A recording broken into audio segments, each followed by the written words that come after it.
Bueno, vamos a comenzar, ya son las 10:30, así podemos ser acotados con el tiempo, ya que muchas veces las reuniones de la SAID llevan su lindo tiempo para poder luego continuar, que puedan ustedes continuar con sus clases. En primer lugar, le queremos dar la bienvenida a todos a esta primera reunión de la SAID.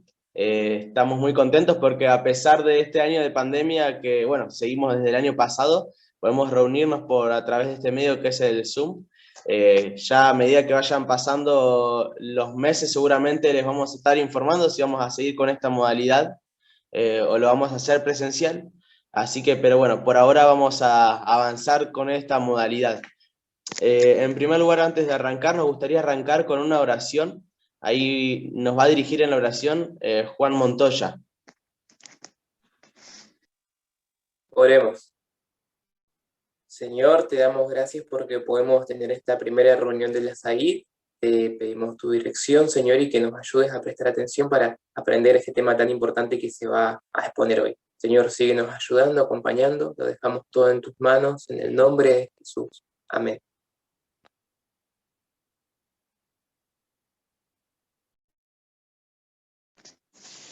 Buenísimo.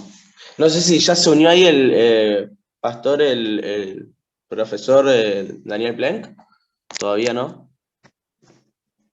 Igualmente, si no, vamos a avanzar mientras lo esperamos para no perder el tiempo. Saben que es interesante, yo cuando arranqué la universidad, capaz hay varios que ahora están acá en la reunión y que están arrancando su primer año de la universidad, lo primero que me pregunté es, ¿qué es la SAID? ¿No? Muchas a veces no conocemos esto hasta que nos vamos empapando en el estudio académico de la universidad.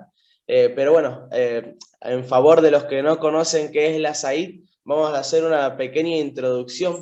Saben que la SAID es la Sociedad Adventista de Investigación Teológica. Se fundó el 4 de octubre de 2001, ya hace un par de añitos atrás. Fue la primera reunión y luego las primeras ponencias se realizaron el 25 de octubre de ese mismo año. Es interesante que la SAID se encarga de realizar varias actividades. Por ejemplo, este año nosotros vamos a tener una reunión de manera mensual donde se van a estar haciendo diferentes ponencias con diferentes encargados, tanto profesores como alumnos. Van a estar realizando diferentes ponencias durante este año. Y a la vez nosotros este año estamos dentro de un marco especial que son los 20 años de la SAID. Este año la SAID está cumpliendo 20 años y es interesante que nosotros lo queremos festejar a lo grande, así que el 27 y 28 de octubre se va a estar realizando un simposio de investigación dentro de este marco de los 20 años de la SAID. Además, algo que está bueno también mencionar y no pasar por alto, es que además la SAID tiene como objetivo incentivar en el estudio y la preparación de los estudiantes para que puedan desarrollar estas capacidades o cualidades con respecto al área de la investigación. Por eso también la temática de esta primera ponencia, ¿no? Y es interesante también, dentro de otras actividades que realiza la SAID, este año se va a estar realizando un concurso del libro de Daniel, que el ganador de este concurso va a tener como premio poder ir a asistir al simposio en Perú, ¿no?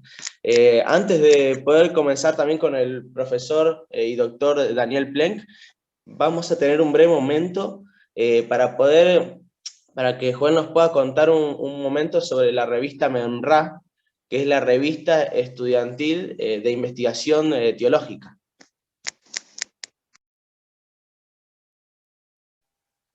Buenos días a todos. Bien, comentarles un poquito de un espacio que se creó en conjunto con la SAID, ¿no? Fue un espacio, una iniciativa movida por una inquietud de un grupo de compañeros, entonces lanzamos la propuesta, ¿no? Para poder, lanzamos el proyecto, mejor dicho, a la Facultad de Teología hace 2 años, en el año 2019, en el año 2018, en el año 2019 y 20 ya estuvimos con nuestros primeros números, ¿no? Este año vamos a lanzar el tercer volumen y estamos muy contentos de poder lanzar el tercer volumen de la revista, porque ha sido el volumen donde hemos tenido mucha participación de los alumnos de nuestra facultad, ¿no? Hemos abierto varios espacios para que los alumnos puedan participar publicando trabajos, publicando artículos, y hemos abierto también la parte de hacer reseñas bibliográficas de libros nuevos que se han lanzado, ya sea de nuestra editorial UAP o de ACES. También los muchachos ustedes pueden presentar ensayos argumentativos sobre alguna temática o escribir algún artículo académico o una nota biográfica, ¿sí? Para que en ese espacio se pueda publicar los trabajos que se van haciendo durante la cursada, ¿no? Aquel trabajo que uno dice, miércoles, le eché ganas, le puse todo mi empeño, me salió bien, logré un 10 o un 9, no sé, y nos los mandan a nosotros, lo de la revista, lo evaluamos y lo publicamos. Mencionar también, esto ya en cuestión a la SAID, mencionar también que todos nosotros podemos ser miembros o socios de la SAID, ¿sí? Este año nosotros vamos a hacer unas pequeñas visitas a los cursos, donde vamos a proponer que ustedes, todos los alumnos, puedan ser socios de la SAID, ¿no? ¿Qué comprende o de qué se trata la sociedad en la SAID, ¿no? Primero, que vas a ser parte del grupo de investigación de la Facultad de Teología, o sea, vas a ser parte del grupo oficial de investigación de la Facultad de Teología, en primer lugar, ¿no? En segundo lugar, vas a recibir un certificado al final del año, ¿no? Asistiendo a las reuniones, a las convocatorias que hagamos en la SAID, vas a recibir un certificado como miembro, como socio de la SAID.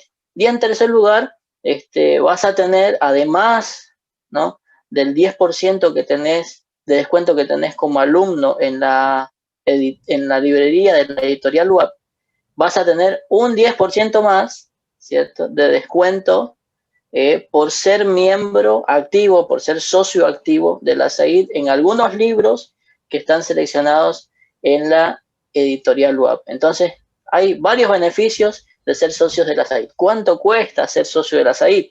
Bien, para este año hemos actualizado los valores y vamos a la cuota anual, única anual, será de 100 pesos, ¿no?, por alumno. Entonces, durante estas próximas semanas vamos a estar pasando, Nico, el pastor Carl o Juan, por los cursos, Juan Montoya, por los cursos, para poder inscribir a aquellos alumnos que quieran ser socios de la SAID, ¿no? Y bueno, esa sería toda la información que tendríamos por ahora. Gracias, Joel. Capaz está bueno mencionar, Joel va a ser el tesorero este año de la SAID, así que bueno, cualquier consulta, duda, inscripciones, bueno, nosotros vamos a estar pasando, pero si no se pueden acercar a él, también ahí vamos a estar ofreciendo algunos combos de algunas revistas de la Dabar Logos. Ahí el profe Carl Boscan está mostrando algunas de ellas, ¿verdad? Así que ya las empezamos a promocionar. Tiene un costo van a estar los combos 3 por 100 pesos o 4 por 120. Hoy no compras nada con 100 pesos, ¿no? Así que una de esas revistas de la Dabar Logos, capaz en la editorial UAP, estamos hablando de que está cerca de los 800 pesos. Así que es una ganga, así que está bueno. Después Juan Montoya va a estar como secretario. El profe Carl es el titular o el que nos acompaña durante la SAID, y a mí me toca este año estar como presidente de la SAID. Así que ahí vemos que está llegando el profesor Daniel Plenk, así que le agradecemos mucho por estar dispuesto a poder compartir con nosotros esta ponencia tan interesante y a la vez tan importante para nosotros como alumnos, que es cómo escribir un buen artículo. Saben que algo que me llamó la atención a mí del profesor Daniel Plenk es que una vuelta mientras estábamos en clase nos dijo que él se había propuesto por lo menos todos los años sacar algún libro o artículo. Y creo que hasta ahora lo ha podido cumplir porque ya en toda la trayectoria, además de ser licenciado, magíster, profesor y doctor en teología, ha escribido 15 libros de publicación, 18 artículos, 43 artículos académicos. Así que creo que va a estar buena esta ponencia porque nos va a poder dar herramientas para poder ir capaz siendo un poquito más como el profesor Daniel Plenk, ¿no? Y poder desarrollar un buen artículo. Así que ahora, para comentarles, chicos, la modalidad, vamos a poder escuchar al doctor en teología Daniel Plenk hasta las 11:15, y luego vamos a tener un breve momento para algunas preguntas, así que los invito a que durante la ponencia puedan ir escribiendo esas preguntas en el foro, y luego al finalizar la ponencia vamos a tener un breve momento para las preguntas. Así que, profesor, ahí Daniel, es su tiempo. Bueno, muchas gracias, Nico, y gracias a todos por estar, por engancharse en la propuesta de la SAID, que se renueva este año vía Zoom. Bueno, decirles que si ustedes creen que estoy transpirando, es esa la realidad, porque me tuve que venir corriendo de la administración de la UAP hasta la casa, porque estaba en una reunión ahí que en realidad tenía que participar y hablar, pero se alargó el inicio y bueno, terminó así. Otra cosa que quería decir es que tenía ganas de cambiar el tema, pero no lo voy a hacer, no se asusten.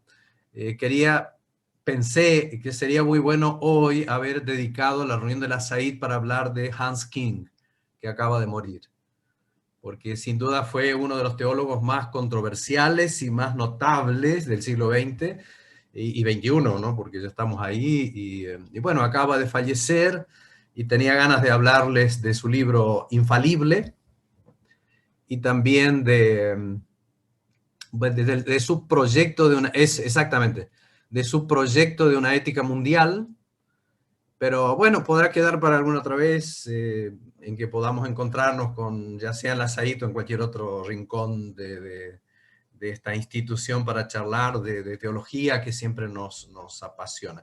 Déjenme compartir pantalla, que todo se vea bien, y entonces estamos arrancando con esta temática de cómo escribir un buen artículo, ¿no?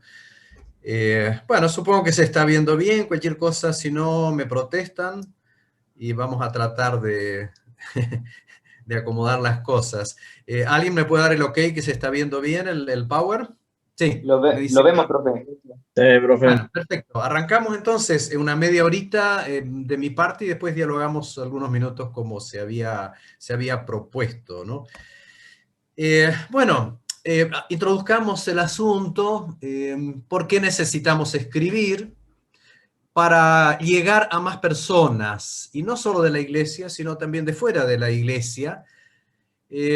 Nosotros hablamos, como dice el dicho, las palabras se las lleva el viento, pero cuando escribimos eso suele permanecer por más tiempo, ¿no?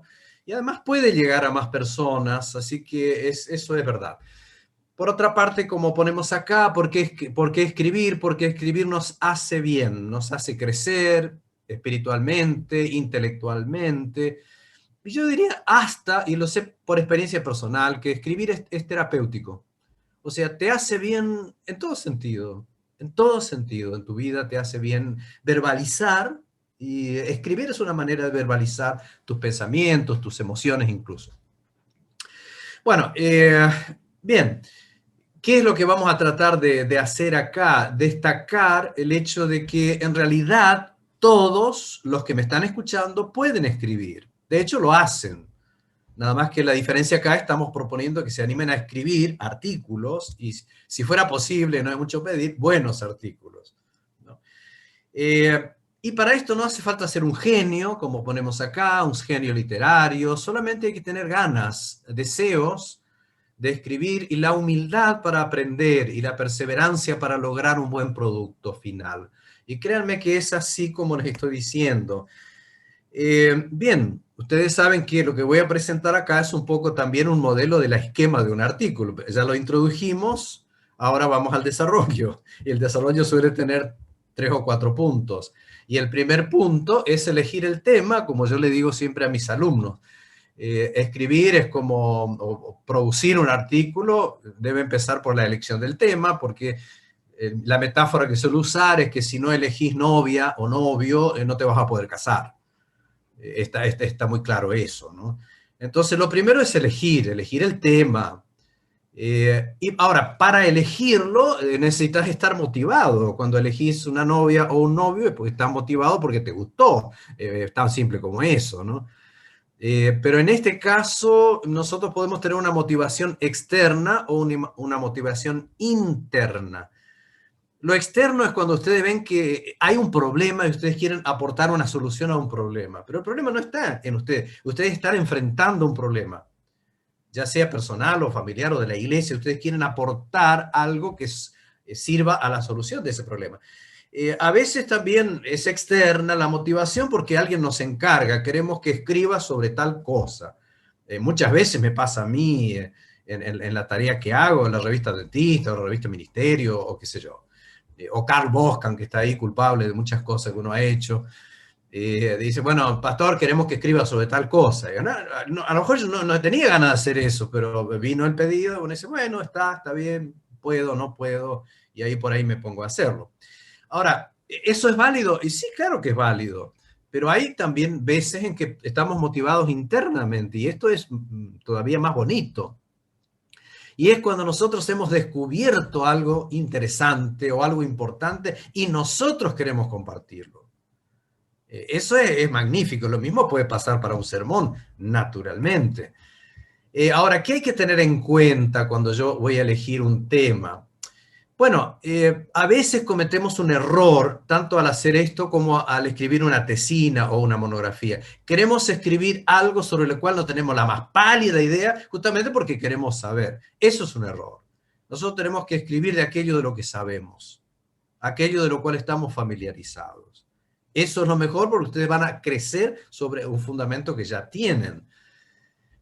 Otra cosa importantísima es tener clarísimo a quién estás escribiendo, o sea, para qué público lo estás dirigiendo, porque no es lo mismo si el público es adventista o no, son cristianos o son incrédulos, de qué edad estás escribiendo, para niños, para jóvenes, para adultos, para mujeres, para ancianos, para hombres, para quién, para jóvenes, creo que ya dije, sí. O sea, el artículo debe estar adaptado al tipo de lectores a los que está dirigido.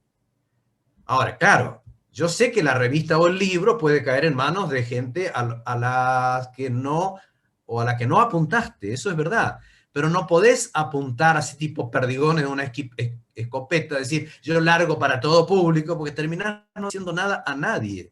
Y eso es un problema que muchos escritores tienen, no saben a quién le están dirigiendo la palabra cuando escriben. Bueno, ahora, también está el hecho de que puede ser un artículo escrito para lectores en general, eso significa un artículo de divulgación, o puede ser que estés escribiendo a especialistas. Y ya ahí el artículo es semi-erudito o erudito. Entonces no es lo mismo una cosa que la otra. Yo le digo a mis alumnos, no es lo mismo escribir para la revista Dentista que escribir para la revista Ministerio o para la revista Memra o para la revista Dabar Logos. No es lo mismo en absoluto, porque unas son de divulgación y otras son semi-eruditas y otras son directamente eruditas.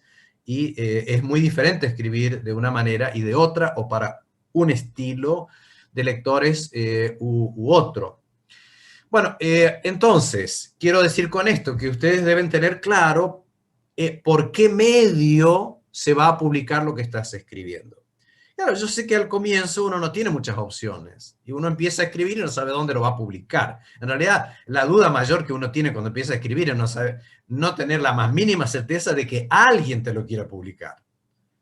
Eso me pasaba a mí como pastor y todo lo demás. Yo empecé a escribir hace muchísimos años, por supuesto. Pero bueno, al comienzo es así.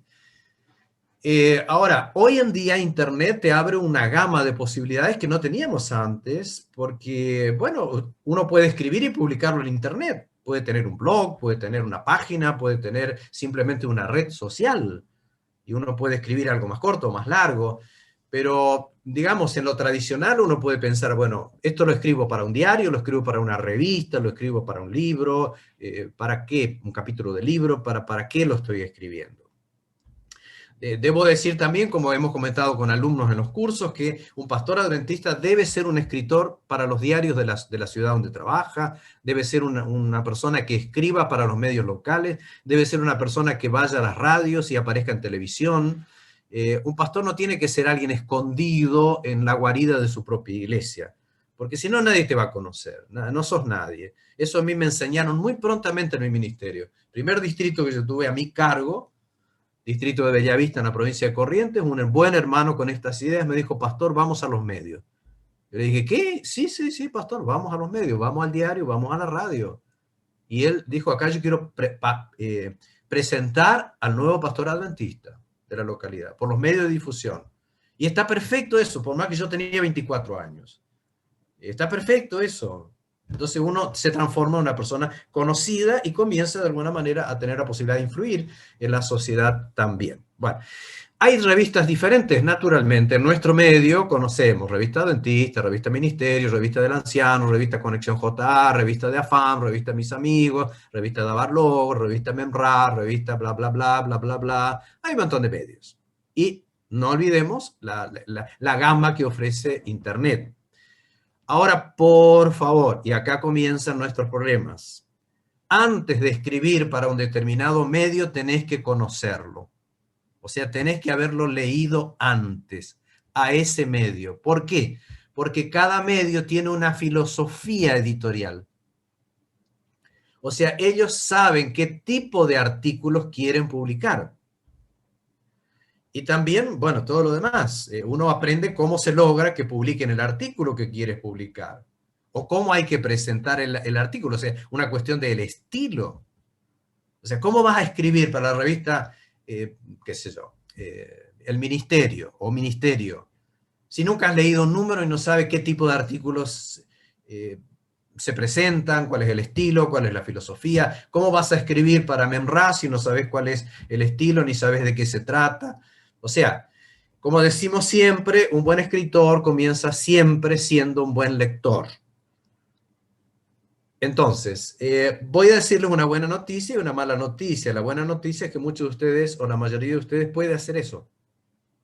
Y la mala noticia es que si ustedes no quieren leer, son fiacas para leer, nunca serán buenos escritores. Y bueno, y está pronto, está así, es así. No endulcemos la píldora, es así.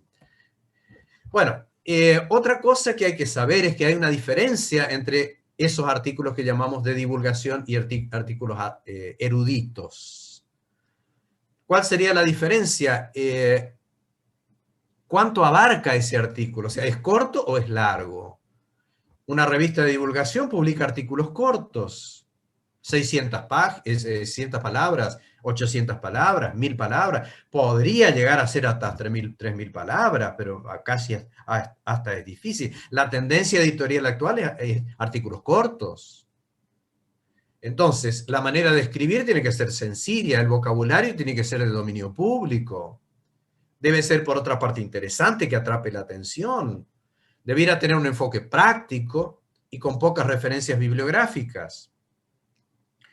Eso de divulgación. Ahora, si es un artículo erudito, es un artículo que puede ser, no necesariamente, pero normalmente es más largo, está escrito ya con un vocabulario especializado y realiza un aporte al conocimiento de esa especialidad. Yo a veces le digo a mis alumnos, esto que está por escribir, aporta algo, porque para decir lo que todo el mundo sabe, no escribas, o si escribís, sabes que no te lo van a leer.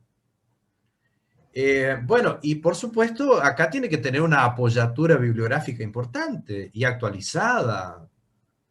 No podés estar citando simplemente autores de la década de los años 40 y 50, a menos que estés haciendo un estudio histórico, pero aún así tiene que haber referencias a autores actuales que hagan alusión a aquellas décadas que pueden ser muy importantes de la historia de la teología, por decir algo, ¿no? Bien, ahora, todavía, sea artículos de divulgación o artículos eruditos, estamos en un tipo de artículos o de redacción que no es redacción literaria. Acá no eres un escritor literario todavía. Porque en la redacción literaria, en la cual no te has metido, el autor transmite emociones, transmite su mundo interior, transmite sentimientos y utiliza recursos de la literatura como ser uso profuso de metáforas, figuras literarias, etcétera, etcétera. Y por eso la literatura es tan bonita, porque te llega, hay sentimientos, hay metáforas, y bueno, es así. Bueno, la redacción no literaria, que es la que estamos hablando nosotros, ahí el autor no expone, digamos, sentimientos, emociones. Él tiene que expresar ideas, tiene que expresar pensamientos, ideas. Bueno, ahora yo debo confesar, y acá, bueno, ustedes ya me conocen, a mí me gusta mucho la literatura. Me gusta escribir para fuentes no literarias, de hecho lo hago siempre, pero si puedo meterme un poco en el mundo literario, lo voy a hacer. Y de hecho he escrito libros que se puede decir que son ya de redacción literaria. Y he publicado libros en este sentido y, bueno, no sé. Y aun cuando escribo para revistas de divulgación que no son literarias, trato de que tenga un toque literario. Tenga un touch literario. Sobre todo cuando escribo biografías o historias. Porque es imposible hacer una descripción meramente de ideas cuando estás hablando de cosas tan emocionantes como ser la historia de la iglesia o el desempeño de los pioneros. Entonces, si yo le puedo dar un touch, un toque emocional, lo hago, y eso probablemente sea el estilo que me caracteriza o el estilo al cual apunto cuando lo hago, y bueno, el lector juzgará si le gusta o no le gusta. Pero hacemos así. Bueno, lo otro que tenemos que decir es que hay un proceso de escribir. O sea, escribir es un proceso. Bueno, y lo primero parte por lo primero. El comienzo comienza por el comienzo. Hay que tener algo para decir. Es decir, si no tenés nada para decir, pues cállate. Si no tenés nada para escribir, pues no escribas.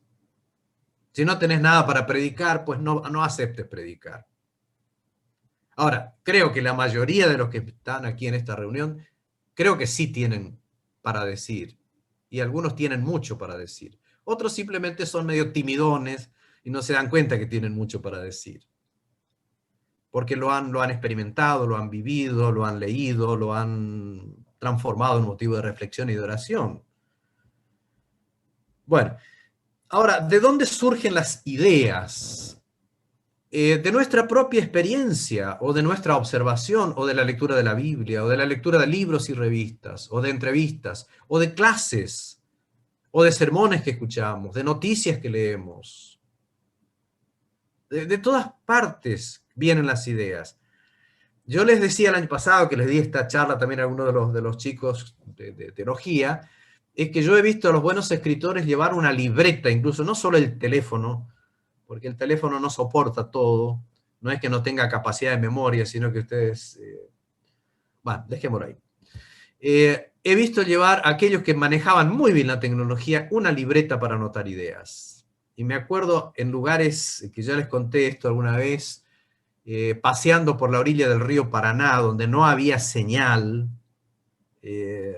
un amigo anotando ideas para futuros artículos o libros. Es decir, diciéndolo en broma, se te ocurrió una idea, por favor anotala antes que se te vaya. Y esto no vale solo para artículos, vale también para sermones, porque a veces estás caminando por la calle, se te ocurrió un magnífico sermón y cuando llegaste a tu depto ya se te olvidó. Porque tenés otra cosa, te distrajeron, tenés hambre, querés cocinar, comer, qué sé yo. Y la idea se fue. Entonces, anotar es muy, muy, muy bueno. Bueno, necesitamos tener una idea, además de tener una idea, lo antes posible, tener una idea clara de lo que queremos decir. eso requiere ya algo más de que se te haya encendido la lamparita. Ahora hay que investigar y hay que reflexionar. Si la investigación debe ser lo suficientemente exhaustiva como para asegurarnos de no publicar ideas equivocadas, por ejemplo, o ideas superadas. De pronto estás publicando, yo le decía a alguno de los chicos esta semana, querés escribir sobre algo, pero ¿cuál va a ser tu aporte? Es decir, si vas a decir lo que todos sabemos desde hace mucho, ¿para qué?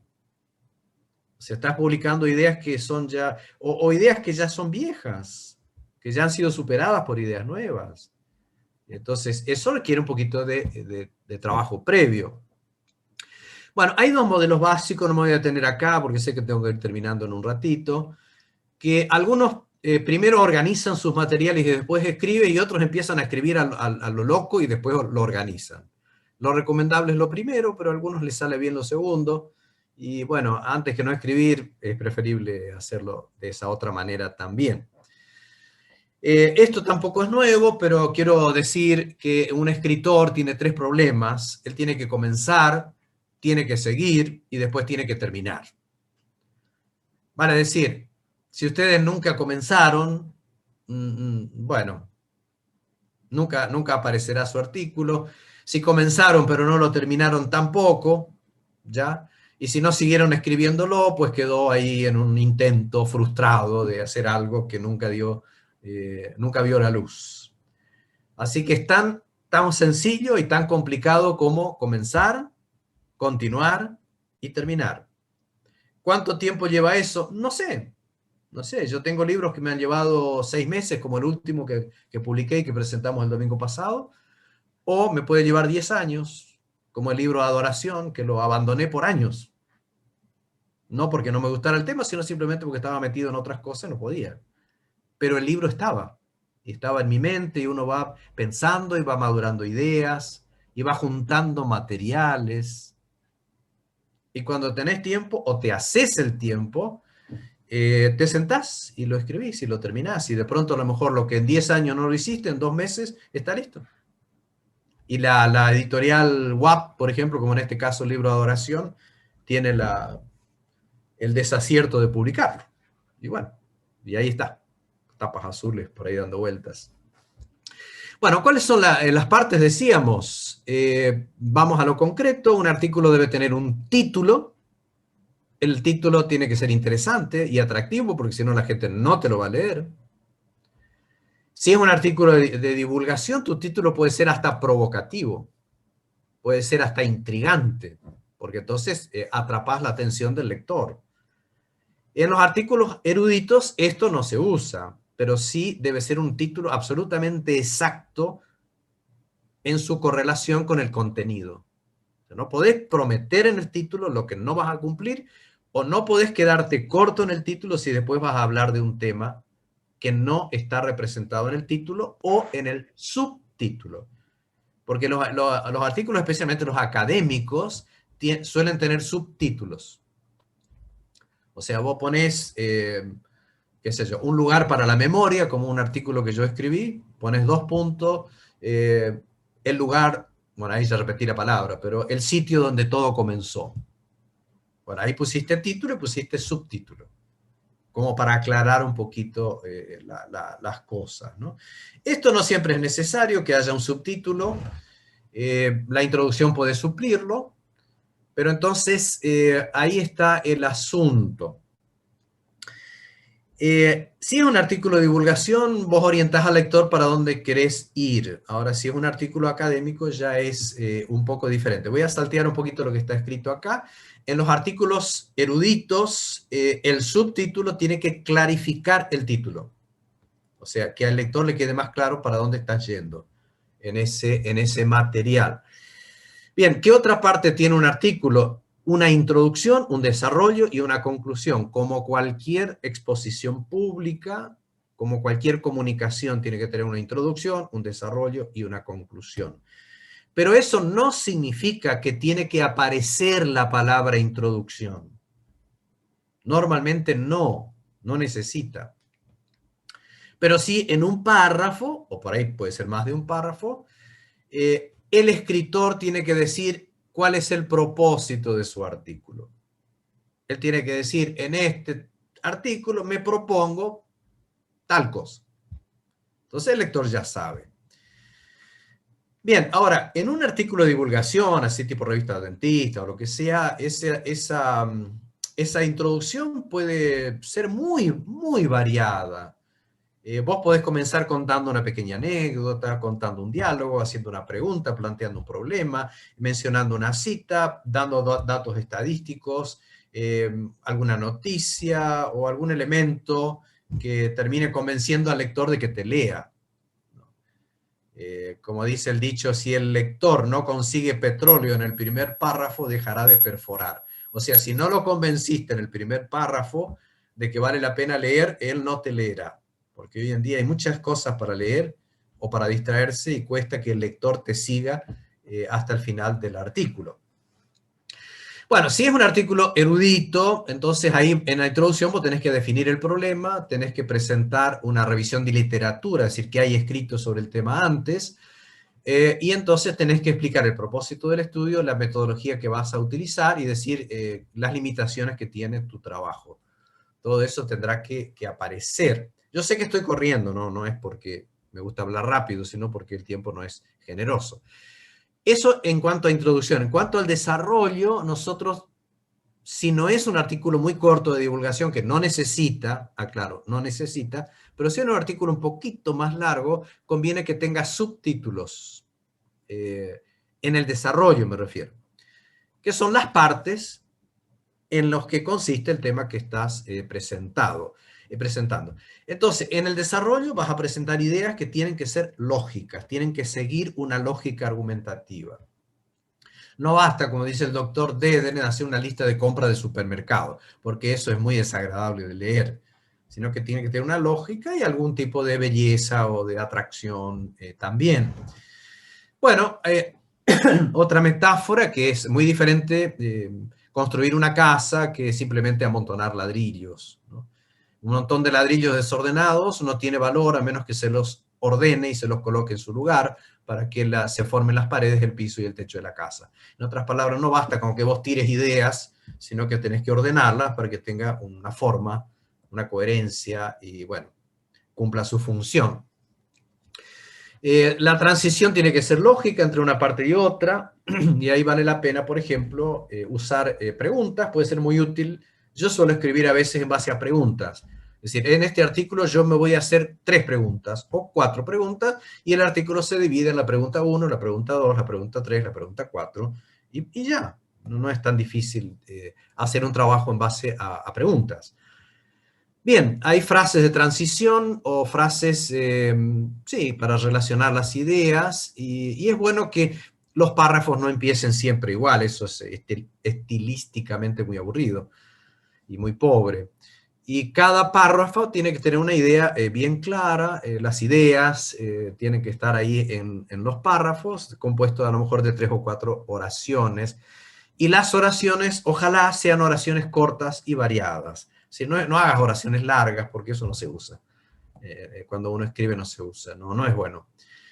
Bien, lo que queremos enfatizar tiene que ir al comienzo, ya dejando entonces lo menos importante para el medio del párrafo. Y entonces, por favor, esto siempre los redactores siempre nos enfatizan, nos recalcan, escribamos lo más claramente posible. No es suficiente con que vos entiendas lo que está escribiendo. El lector tiene que entender.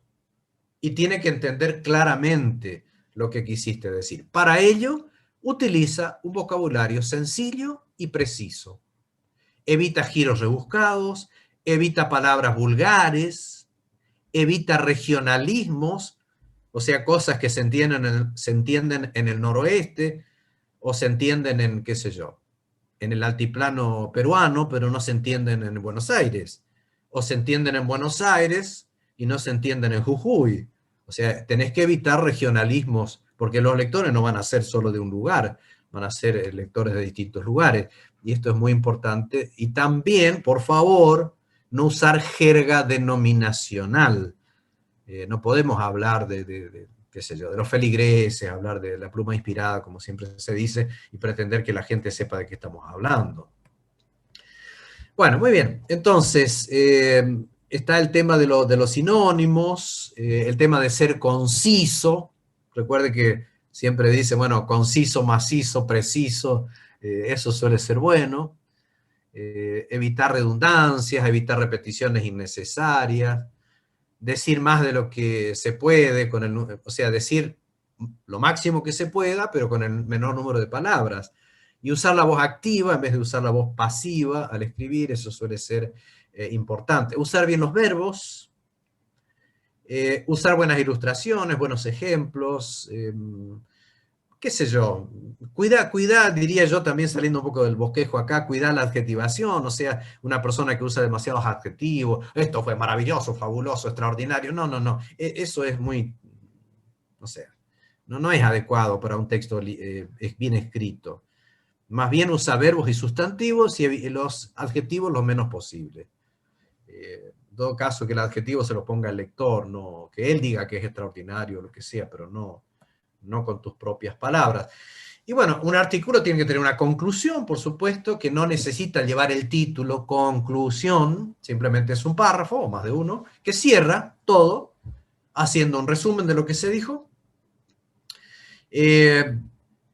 No sé qué más, sugiriendo algunas cosas que en la práctica podrían ocurrir tras la lectura de ese artículo y hacer una invitación al lector a que aplique en su vida el contenido del artículo y puede terminar con una nota positiva animando al lector a llevar a la práctica lo que se presentó en ese artículo. Bueno, yo voy a concluir ahora, o sea, no es la conclusión del artículo, esto es, sino que ahora yo voy a concluir diciendo que hay que hacer estas cosas, hay que revisar lo que escribiste, hay que corregir lo que escribiste, hay que pulir lo que ya escribiste. O sea, no basta con escribir. Solo los genios literarios como Sarmiento, por ejemplo, escribían sin corregir y publicaban sin corregir y les salía muy bien. Pero nosotros no somos genios y, bueno, digo yo, algunos pueden serlo, pero en general yo y la mayoría de los escritores hace esto. Hay que dejarlo madurar, volverlo a revisar. Si tiene referencias bíblicas hay que chequear que citaste bien el texto. Si citaste a un autor, chequea si la bibliografía es correcta. Revisar que sean exactas, que estén bien citadas. En fin. Miren, con toda la experiencia que uno tiene de haber publicado, qué sé yo, 50 artículos eruditos, 200 artículos de divulgación o más, que tampoco es gran cosa, pero bueno, es lo que he hecho, y más o menos unos 15 libros que están o publicados o en proceso. Yo tengo que hacer esto todo el tiempo, créanmelo, y cuando uno escribe un libro, revisar vez tras vez un libro entero da mucho trabajo. Pero cada vez que revisás tu propio libro, encontrás errores, encontrás cosas para mejorar, y si bien uno tiene que ponerle un punto final, en algún momento, lo mismo una tesis, revisar es muy bueno, dejarlo descansar un poco.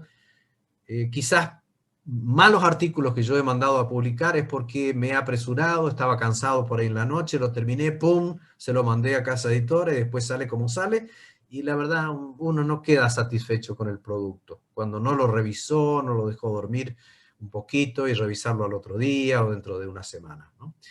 ¿Cuáles son las características de un artículo? Termino con esto. Cuando uno usa una buena gramática, una buena ortografía, cuando es atractivo e interesante, cuando es claro, preciso y conciso, cuando uno no es exagerado al escribir, cuando uno no es dogmático, please, cuando no es categórico, cuando no presenta todo lo que uno sabe, guardate algo de lo que sabes para otra vez, ¿está bien? Cuando uno es original, lo más posible, y cuando el artículo tiene tal fuerza que puede producir algún cambio en el lector. Porque si después de que el lector te leyó no hace ningún cambio, entonces la pregunta sería, ¿para qué lo escribiste? Para entretenerlo. La verdad, yo no me gustaría dedicarme a eso. ¿Cuál es la meta de un buen escritor? Que lo que escribió debería ser tan claro que nadie necesite leerlo más de una vez para entenderlo. Y que solo pueda ser interpretado de una sola manera. Perdón que repita lo de solo. Yo me acuerdo, a veces me he frustrado porque algunas personas, incluso académicamente preparadas, me dijeron, pastor, ese libro que usted escribió lo tuvimos que leer con un diccionario al lado. Y bueno, digo, bueno, se ve que no lo logré enteramente. No, el asunto es así. Escribe tan claramente que nadie necesita leer más de una vez para poder entenderlo. Yo siempre he pensado esto, cuando un profesor te explica algo y no es claro es porque él mismo no lo entendió. Cuando alguien escribe algo tan enrevesado que el lector no entiende porque el que lo escribió tampoco lo entendió bien. Entonces trata de ser claro, trata de ser claro. Bueno, hasta aquí llegamos, hemos corrido, pero hemos llegado. Así que dejo en manos de Nicolás o quien sea comentarios o preguntas, con gusto, hasta que el tiempo nos dé, estamos a las horas. Muchas gracias.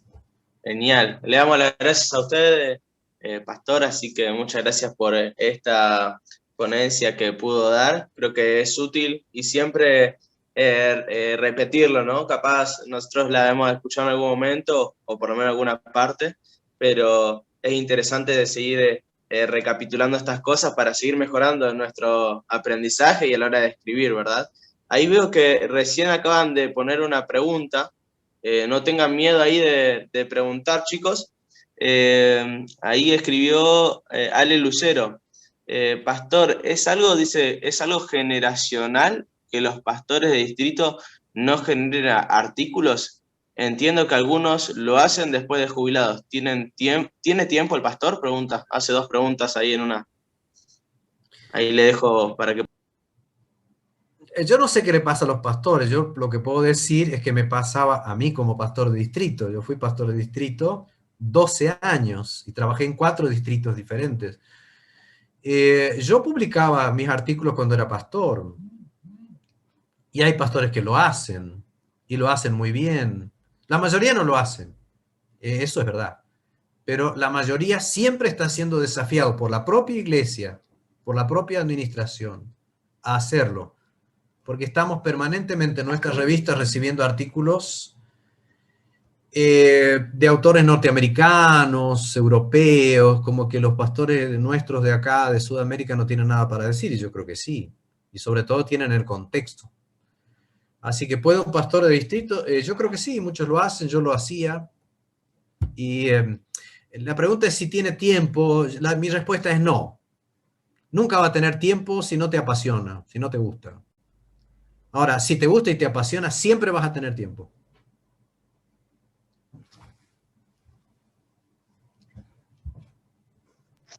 Buenísimo. Ahí no sé si alguien más quiere capaz escribir o también puede hacer la pregunta de manera audible. No hay ningún problema por eso. Nos quedan ahí unos 5 minutitos todavía. Yo quería preguntar si el artículo lleva un resumen introductorio, un abstract, ¿o no? El artículo erudito sí, el artículo de divulgación no. Normalmente las revistas o los editores de las revistas académicas te dicen incluso de cuántas palabras aproximadamente debiera ser ese abstract o ese resumen. Pero las revistas académicas sí llevan, porque se entiende que una revista académica está al servicio de otros investigadores y ellos tienen que saber en un solo párrafo en qué consiste eso ellos no tienen el tiempo para leer todo un trabajo que puede ser de 15 o 20 páginas para saber si vale la pena. Ellos tienen que saber de qué trata antes de leerlo y por eso sí. Pero los artículos de divulgación no necesitan.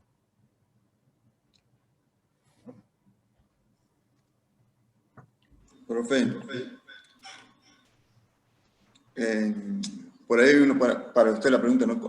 Más personal. ¿Cuándo por ahí perdió el miedo a dejar de publicar, ¿no? Porque entiendo que por ahí al principio uno, si escribe, uno quiere que uno lo publique, ¿no? Pero cuando le dicen que no, ¿hasta cuándo uno desiste, ¿no? O intenta hasta que, bueno, dan el clavo, ¿no? Bueno, mi pregunta sería, ¿cuántas veces te dijeron que no hasta que una chica te dijo que sí? Claro. O sea, es muy... Depende, a menos que renuncies al intento, pero... si yo te digo que te van a publicar tu primer artículo, te estoy mintiendo. Yo no sé cuántos artículos envié antes de que me publicaran uno. Yo supongo que por lo menos 3 o 4 envié, pero ni siquiera se toman la molestia de decirte que no te lo van a publicar, simplemente te ignoran. Y eso es muy bueno. Es muy bueno porque es un bañito de humildad que te dan. Y vos decís, vos, changuito, que estás trabajando ahí de pastor de distrito, qué sé yo, en mi caso, en Tucumán o en Santiago del Estero, ¿quién sos? Nadie te conoce. Y eso es muy bueno, decir que nadie te conozca es muy bueno, porque significa que tenés mucho para crecer. Y entonces, ¿qué es lo que podés hacer? ¿Desistir o seguir enviando artículos? Por ahí alguno va a decir, ¿no será que para que deje de molestar le publicamos uno? ¿No? Y entonces ahí te empiezan a publicar, la gente empieza a decir, mira qué lindo ese artículo. Y bueno, y ahí seguís. No sé si puedo contarles más experiencia, pero es eso nada más. O sea, escribe, dale ese artículo a tus compañeros para que te lo lean y te lo critiquen. Yo lo que te diría, sí, por favor, el escritor, como ya dijimos, tiene que ser humilde. Si vos escribís algo y se lo das a alguien que te lo lee, el que te lo lee dice, mira, me parece que es aburridazo tu artículo, o no dice nada nuevo, aguantate la crítica. O cuando una editorial te ignora, aguantate eso y decir, tengo que hacer algo mejor. Ahora, ¿todos podemos hacer algo mejor? Por supuesto, por supuesto. Y de eso se trata, ¿no? Pastor Daniel, justamente sobre eso último que acaba de mencionar, yo quería consultarle, ¿no? Porque me ha llamado la atención cuántos colegas temen esa mirada crítica, es decir, no se animan a escribir por ese miedo o a veces hasta pánico de ser leído, ¿no? Y de ser criticado principalmente, ¿no? Y entonces la verdad es que se da ese fenómeno, que tenemos miedo a ser leídos por un colega, un compañero. Es como que tenemos miedo de decir, si yo escribo esto, de pronto pueda ser tildado, no sé, hasta de hereje será, no sé qué pasará por la mente, ¿no?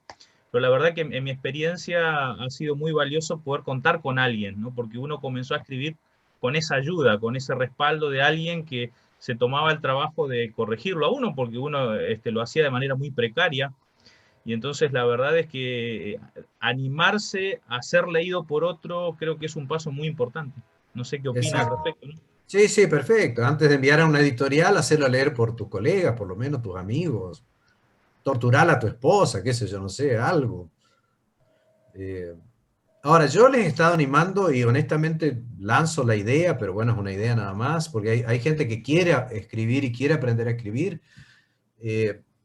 Ya lo hemos compartido con algún curso por ahí. ¿Por qué no animarse a una sociedad literaria? En Chile, lo que era el Colegio Adventista de Chile, como yo les conté a un grupo, funcionó durante años una sociedad literaria de la cual salieron escritores como Mario Veloso, por ejemplo. Palabra mayor, pero empieza de pronto con un grupito de gente que dice, nos gustaría escribir. ¿Para quiénes? Bueno, escribamos para nosotros por ahora. Publiquemos un diarito. En el caso de Chile, por ejemplo, ellos tenían una pizarra, creo, si no recuerdo mal lo que Mario me había dicho, donde publicaban ahí. O sea, pegaban un papel así como Martín Lutero, las 95 tesis. Y el que la leía, ahora, hoy en día con las posibilidades de Internet, es magnífico. Podés crear una sociedad literaria. Yo sé que probablemente la gente del decanato se esté agarrando los pelos diciendo van a descuidar el estudio. No se trata de eso. Aprovechar los requisitos de tus materias y transformarlas en un círculo de lectores de los trabajos y demás, ¿no? Bueno, creo que había una mano por ahí, pero no sé si hay tiempo.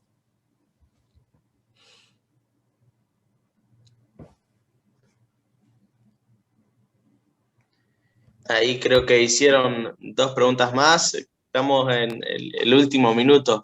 Ahí sí. Matus había preguntado dónde estaba la sociedad literaria. Eso había comentado usted, Pastor, que había sido en Chile. Sí. Y la otra era, dice, cuando usted se sintió preparado, por así decirlo, para empezar a escribir, para que sea publicado? ¿Cuándo se sintió preparado usted? No, nunca me sentí preparado, solo hay que hacerlo. Y eso yo diría comenzó siendo estudiante. Lógico que lo que yo hice como estudiante no me lo publicaron.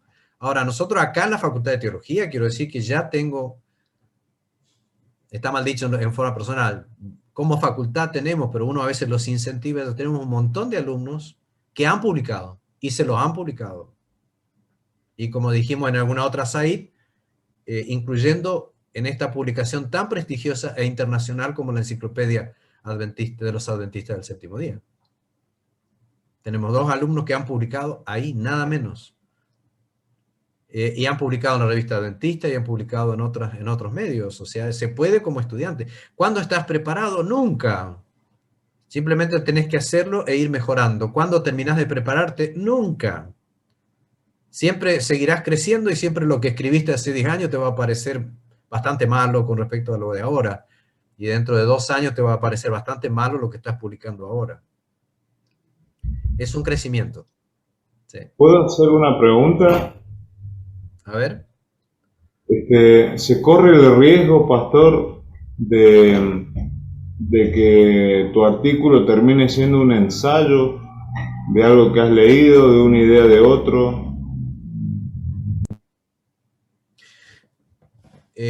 Bueno, existe la categoría literaria que se llama ensayo.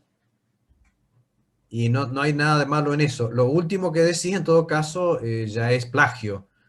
O es mera repetición de ideas de otros. En este caso, lo que yo diría es enfatizar lo que ya se dijo. Para que te animes a publicar algo, tiene que tener un mínimo de originalidad. O sea, no basta que has leído un autor, te gustó y lo largaste. Porque eso o es plagio o es falta de originalidad. No sé si por ahí va tu observación. Sí, claramente. Digo, por este riesgo que puede llegar a haber en cuanto a no madurar bien una idea. Claro, no claro. Sí, claro. No, yo voy a decirlo también, ya que usas la palabra o la expresión, que escribir siempre es arriesgado. En el sentido de que cuando vos escribís y publicás, te transformás en una persona vulnerable, porque te pueden criticar lo que escribiste. Ahora, si no escribís nunca nada, nunca te critican, pero estás en el mismo nivel de aquel que nunca es criticado justamente porque nunca hace nada. Yo prefiero ser criticado, y de hecho que me critican todo el tiempo. ¿Por qué escribís esto? ¿Por qué es esto? Los hermanos de Crespo Campo me critican. Pastor te dijo que había 12 kilómetros entre Aldea Jacobi y el templo, y hay 8. Y sí, le digo, hermano, la verdad que no fui a medir los kilómetros, pero si usted dice, está bien, yo le creo. Solamente que leí en una fuente que decía eso y yo lo repetí. Bueno, te expones a que te critiquen, solo que a veces tenés ganas de decirle, che, hermano, mi artículo era más importante de cuántos kilómetros era una cosa de la otra. Pero bueno, algunos no son tan amables como uno quisiera. Muchas gracias, Pastor. Ya estamos ahí. En el campus les puse a los 4 años de teología, les puse todo el texto de la conferencia de hoy. O sea, basta que entren a cualquiera de mis materias y van a tener ahí todo el texto de la charla de hoy. Así que gracias a ustedes. Bien. Muchas gracias a usted. Ahí había algunas preguntas más, pero ya estamos en tiempo. Ahí algunos tienen que volver a sus clases. Así que bueno, agradecerle por la ponencia del día de hoy. Ya sabe que usted está invitado para nuevamente alguna ponencia durante el año seguramente. Y también recordarle a los chicos que, bueno, cualquier otra duda, consulta con respecto a esta área de la investigación, o si quieren empezar a investigar algo y no saben por dónde arrancar o cómo arrancar, justamente la SAID también está para eso, para cualquier consulta, duda que quieran realizar y orientarlos para que puedan poder escribir y publicar su artículo también. Así que la revista MENRA, que es la estudiantil, está para eso, como había comentado Joel, así que esperamos que muchos estudiantes se puedan sumar y puedan publicar sus artículos. Terminamos con una oración, ¿les parece? Y ahí dejamos la reunión y cada uno va a sus actividades. Oramos. Querido Padre que estás en los cielos, gracias Señor por la oportunidad que nos diste de poder estar reunidos aquí en esta primera reunión de este año de la SAID, Señor.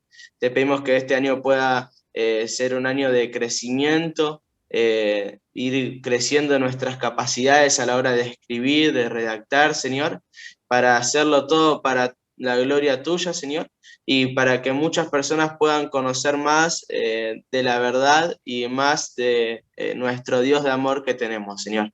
Ayúdanos a profundizar en las Escrituras para conocerte más a ti. Gracias por todo lo que haces por nosotros. Acompáñanos en las actividades del día. En nombre de Jesús. Amén. Amén. Muchas gracias, chicos, por habernos acompañado. Así que ahí vamos a estar pasando la fecha ya para la próxima reunión luego, el mes que viene, así que los invitamos a que puedan seguir participando.